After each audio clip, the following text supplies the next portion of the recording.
जी सुनिए, रोहित की शादी आ रही है तो हमने अभी तक कोई शॉपिंग नहीं की। बेगम, अभी पिछले दिनों तो आपने शॉपिंग की थी। नए कपड़े खरीदना जरूरी है क्या? कोई शादी के लिए नए कपड़े लेता है, हम कैसे पुराने कपड़े पहनेंगे?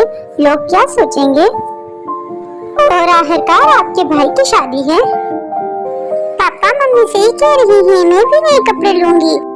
ओके बेटा, मैं तुम्हारी मम्मी को नए कपड़े ले दूंगा। थैंक यू पापा, आप मेरे बहुत अच्छे पापा हैं।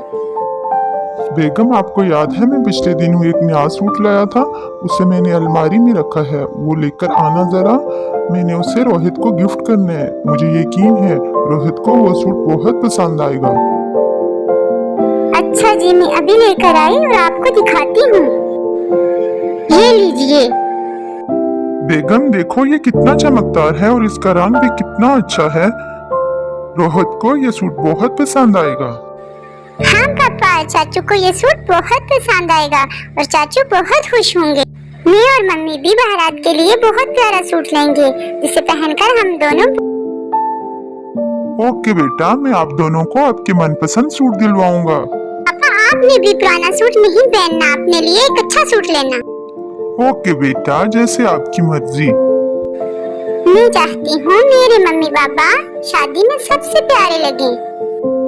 बेटा, हम प्यारे ही तो हैं।